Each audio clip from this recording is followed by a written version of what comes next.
Okay, so this next video is just going to go over half-life, how to calculate it, what to do with it, definition.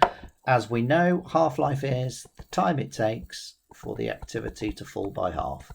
How's that? So I'll just do that one more time. So it's the time for the activity to fall by half, or the time for the number of radioisotopes to fall by half. We've got this idea. Now, ideally, you would then put in it's the average in front of it. But that's the basics, and that's what we'd like to see if you can. So it says, what is the time required for a source with a half-life of 2.5 days to decay from 400 sieverts to 50 sieverts? So I'm going to go, well, we're starting at 100, 400, and I really try to emphasize and put a start under there. To be fair, on your assessment, most of you did. Okay, so, well, that's going to half to 200. That's one half-life. I haven't got to the 50 I need yet. That will then half to 100. That's 2 half-lives. Now it's got to 50. That's 3 half-lives.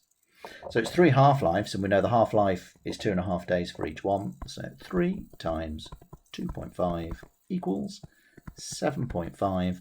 And then the bit that loads of people missed on their unit assessment, we've got to include the unit days.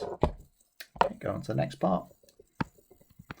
This one now asks us to work out the half-life for a source, and it says it takes 14,600 years to decay to 1/8.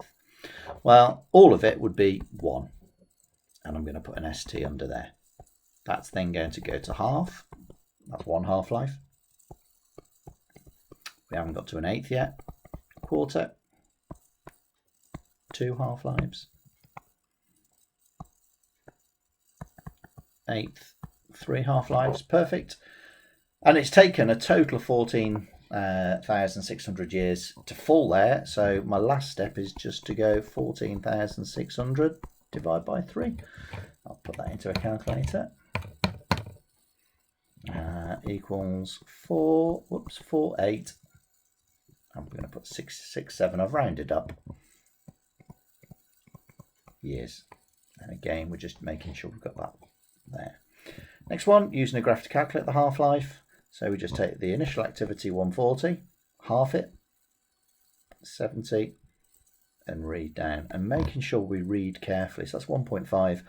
I've got it as about 1.4 minutes. Just be really careful with these scales. Just make sure you've spent time to pick apart the scales, because they're not going to give you an easy 1, 2, 3, 4, 5, 6 on a higher tier paper. You're going to have 0.2s or 0.5s that you're going up in. Just be careful of that. And that's half-life reviewed.